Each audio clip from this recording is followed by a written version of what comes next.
Okay, so this is the house that I've designed for my character. His name is Mark Tou, spelled Tou because I am the queen of subtlety. Um, as you can see, it's this kind of like modern Tudor revival. I'm actually really happy with how the outside turned out. I think it looks really good. I'm not the best at architecture, so yeah, it was pretty difficult for me to do this, but yeah, so we've got some like ivy going up the walls, chimney with smoke coming out. Ooh, so cozy. Just pretend that the bricks match because The Sims 4, they hate giving me swatches that actually work. So yeah. And then as we come around to the back, we've got some trees and a nice little flower garden. These are actually poppies, and I was kind of thinking that he would be growing like a bunch of herbs and plants in here that maybe aren't super legal, but they're hidden among the like nice hydrangeas and sunflowers, so nobody would really notice because it's just kind of like chaos in there. Yeah, we've got the back porch with like wood for the fires and a grill and a patio area for eating. We've got a nice little ducky pond with a bench and some lanterns, and it's just really cute and quaint. Got some balconies and like planter boxes and stuff, another fireplace, and yeah, so that's basically the outside. Let's see if we can go in. Okay, so when we go in the front door, if we ever get in there, we've got this like ante room. So we've got like coats and shoes and stuff, a little still life thing and umbrella stand, and then a nice archway with the statement stairway. This is Mark's wife. I honestly really hate her because no matter what I tell her to do, she will immediately stop doing it and go dance, which is just so freaking annoying, but whatever. Over here we have a nice carpet. A child. No. And yeah, some artwork, a deer head, which isn't a real deer head because The Sims don't let us have dead animals. Yeah, through here we have a bathroom. I'm actually really happy with this bathroom. I think it's probably my favorite bathroom of the whole lot. It's so bougie. We've got this big ass mirror and a statue for absolutely no reason. But yeah, so we just got like a half bath, a toilet, you know how it is, downstairs toilet. Coming through here, we have the dining room with one random plate there because Sims are just disgusting. We've got a nice cozy fireplace and top shelf alcohol because Mark inherited the alcoholic palate of one of his sires. I'll let you guess which one. And then behind here we've got this little like plant wool thing and a door, which leads us into this little artist studio. Just loads of beautiful artwork that actually doesn't reflect the quality of my sim skills whatsoever, but they try and their best. Yeah, so then and we've got some nice mirrors to make the room look bigger because it's not actually that big of a room, but we play the optical illusion card. Through here we have the kitchen. I honestly think the kitchen is one of my favorite rooms of the whole house. It's so light and breezy, and yeah, I'm really happy with how it came out. We've got the stove and pots and pans and everything. We got an espresso machine because your girl needs her espresso. Fridge, garbage disposal, herbs and plants drying from outside in the garden, if you know what I mean. A little breakfast nook, and yeah, that's basically the kitchen. So let's see if we can go upstairs without completely breaking this camera. Going up the stairs, we have an ode to alcoholism, and then a hallway. The first door on the right is the teenage girls' room. It is basically an ode to my room as a teenager, except I didn't know I was bi yet, but that's a story for another day. We've got posters, we've got clutter, we've got a little reading corner, sewing, knitting stuff, We got a little men in uniform calendar and pictures with fairy lights, you know, just everything you need if you're a teenage girl, plus some kind of science project that she made on electricity, which is pretty cool. She's taken after her father, which is pretty great. And then across the hall we have the adult son's bedroom. This I think is probably, I say this about every room, I think this is probably my favorite decorated room in the whole house. It's so modern, and I never really do modern decor. I usually do much more bohemian stuff, but I just love this like statement light. Yeah, so this is the son, Mark Tou's heir. He's got a goatee because he's definitely not a creep. No offense to anyone with goatees. So yeah, we've got like a music station, got some art, guitar, microphone. He's like really into music. So yeah, that's basically it.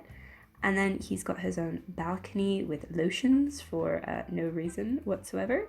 And a bust because I wanted to put this in the house somewhere and I didn't know where else to put it. Got some magazines that they're not dirty magazines, they're just comic books. So yeah, get your minds at it together. And then because he is the oldest, he has an ensuite bathroom. It's again very modern.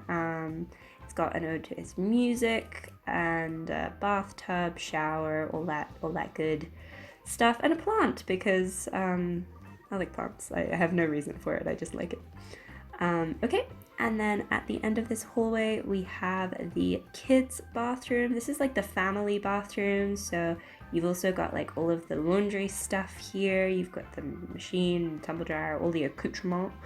You got a little toddler potty, which is dirty, just pretend that it's not. I definitely cleaned my house before I took you on a tour. Shower, you know, the drill, all the stuff. So then on the other side of the upstairs, we have the kids' bedroom, a little activity desk, child boys' bed with a little reading spot, a little bedside table with a floating toy because glitches, little desk with his science project and all of his stuff. You know, we're very proud parents, we keep all of our kids' crap. And here we have the little toddler. Oh, he's so cute, he's so adorable. Look at his wee little face. But he doesn't look a lot like Mark because it's not actually his son. More on that later. But yeah, this toddler has been a toddler for about 3 weeks in The Sims, which is the equivalent of like a decade, and he still hasn't learned how to poop by himself. Like that's all I have to say about this child. He's stupid. He's definitely not his Mark's son, because Mark's a lot more intelligent than that. On another note, I absolutely love this ghost wallpaper. I just think it is so cute. I use it in like basically all of my kids' rooms. It's just super adorable. And yeah, so that's the kids' rooms. Also, these two, they're gonna be they're gonna be sharing a room until they die, because there's nowhere for them to move in the house. Like someone would have to move out before they can have their own room. And then lastly, we have the master suite. It is such a nice room. It's very bohemian, orange. It's kind of vomit colored, I'm not gonna lie, but we do like it. It's vomit colored, but I kind of like it. We've got this creepy doll, because why not? Vintage camera, all this crap. We got a little vanity reading corner, because we love books in this household and knowledge is our friend. Just pretend that all of the wood samples match, by the way, because the Sims just don't like swatches that match. They hate me. But yeah, we've got dresser stuff. We got a little balcony. Got a little drink for sitting while we're chilling. All of this stuff. Just the usual. And then they also have an ensuite, although this is again much more bohemian. We've got a nice bathtub with incense and ooh, look, a Lush product. Look at that detail. Life simulation. Ooh, I feel like I'm right there. And a toilet that's definitely not clipping through the mirror whatsoever. We're just gonna move on from that. Yeah, so this is the parents' bedroom, and that's everything that's upstairs. So let's see if we can go downstairs. Okay, and then on the other side of the house downstairs, we have the living room. We've got this nice bookcase with all of its decor. We've got a grand piano, a fireplace, this nice accent wall, which I'm so happy with how it turned out. Like, I don't usually do accent walls like that. This furniture, which I'm not gonna lie, this is custom content. The Sims could never. This like gramophone jukebox thing, which, okay, I love this piece. I think it's such a nice like statement piece, but it is driving me crazy. Like, the Sims are obsessed with it. They will drop whatever they're doing to just come and dance to this thing. Like, I don't understand it. I really don't. Also, this painting, I think this is probably my favorite painting in the entire game. It's just so beautiful, and like there's so many colors that you can pull the room together with. So yeah, you've got the like reds up there.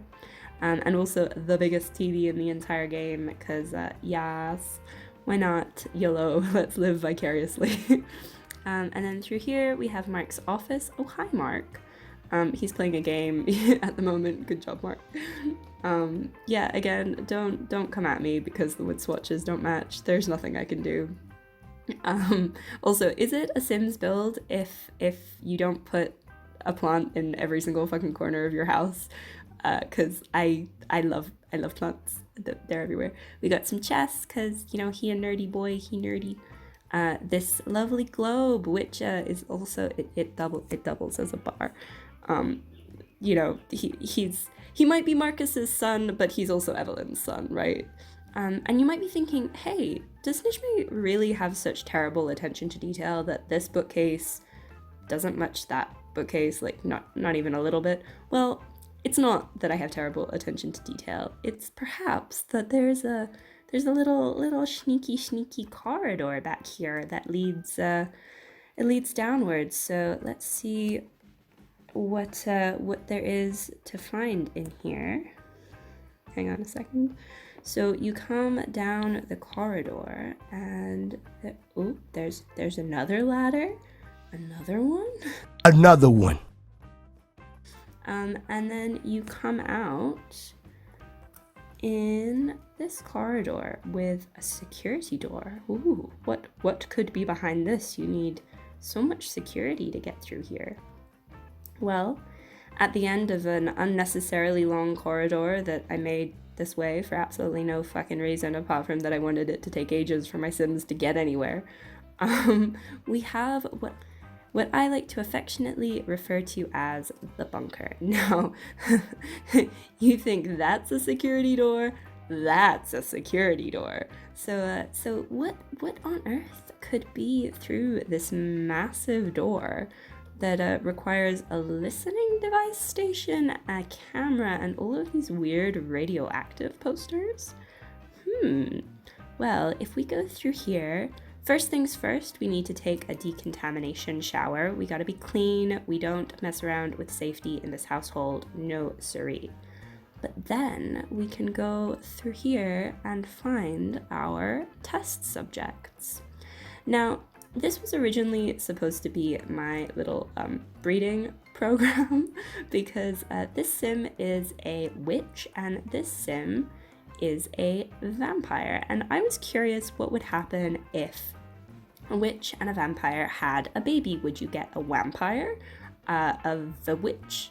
We needed to test this out scientifically, but unfortunately these two just despise each other. It might be because he attacks her every time he needs a drink, or because she hangs the laundry on top of him every time he's trying to eat and gets them all wet. I don't know what it is, but they just hate each other, like with a passion. So far there have been no vampire babies, but you might be thinking, hang on a second, this this fella looks surprisingly like that tot we saw just a few minutes ago. Well, you'd be right, because he actually is the tot's father. Yeah, you heard it here first, folks. Mark's Mark's wife cooked him, and the little sproglet in his sproglet. So yeah, that's the drama in this household. But anyway, yeah, this is their hole. You've got everything you could really need. You've got an air conditioning unit that definitely doesn't work. You've got a hang in there kitty poster, because remember, you're only here for 25 to life. And a barbecue that is burned and doesn't work anymore. In my defense, right, it was working when I put them in. They burned it down, and so now all they can eat is yogurt from the cool box. You did this on yourself. You brought this on yourselves, people. We've also got a bee box, because what's better than being stuck in a hole than being stuck in a hole with a bunch of bees? And an insect farm, so because sometimes maybe you just need to look at the insects and you'll calm down a little bit. And little planter boxes, because they need oxygen from somewhere, right? Also, because this is an observation facility, we can't be having any kind of privacy, so everybody can see them when they poop and when they shower. It's an unfortunate fact of life in the hole. But yeah, so why would we have them here if not to run tests on them? So we've got another decontamination room with additional precautions. We take hazard safety very seriously in this family. So then we come through here and we've got all of the lab stuff. This is the bulk of the lab, really. So we've got a little alien robotics testing unit with absolutely no signs of alcoholism whatsoever. We've got a chemistry table, more like chemistry equipment. This skeleton, who I call Jim, but I don't know what Mark calls him. I haven't asked him. More stuff, more testing facilities. This fucking random dude. What are you doing in here? How did you get through the security doors? They're locked. How did you get in here? What? Who are you? Yeah, this massive computer for absolutely no reason. I mean, this thing is so big, I can already hear the Windows XP loading sounds. Mark has similar taste in men as his daughter. Don't tell anybody. And yeah, more testing equipment, and we've got another big security door, because sometimes you just want to go into the lab. You don't want to have to go through 2 decontamination showers. Let's just go through the security door. So the last room in the bunker is actually Mark's second office, which is here. We've got his own personal microscope equipment stuff. We've got his double screen computer and his little selfie setup where he records video lab notes, because we love a boy that does detailed lab notes. Like, yes, Mark, give us everything. We've also got this one-way window, one-way mirror glass thing. I'm not sure what it's called. And in here, oh, so plush, so luxurious compared to the bunker outside. Just wonderful. Oh, there, you can't see anything through there, but yeah, this is where Mark definitely doesn't conduct questionable psychological experiments on his test subjects when they're under the influence of psychedelics and susceptible to suggestion. That doesn't happen here, and you won't find any video footage of it on that camera. No siree. I am aware that on the Caractacus we don't have any mages or winter children, as far as we're aware. Hopefully we've expunged them all, but if you wanted to use these guys as like an opening for that, it's of course possible, but it's up to you, Alistair. I mean, like, you don't have to. I thought I would leave the door open in case you were interested. Also, they have a little hang in there kitty poster, because they're only in here for 25 to life. Hang in there, guys, you got it. So yeah, tune in next week to see my build of a zombie apocalypse bunker. That was a joke. You don't have to, but I did actually build a zombie apocalypse bunker. So yeah, bye.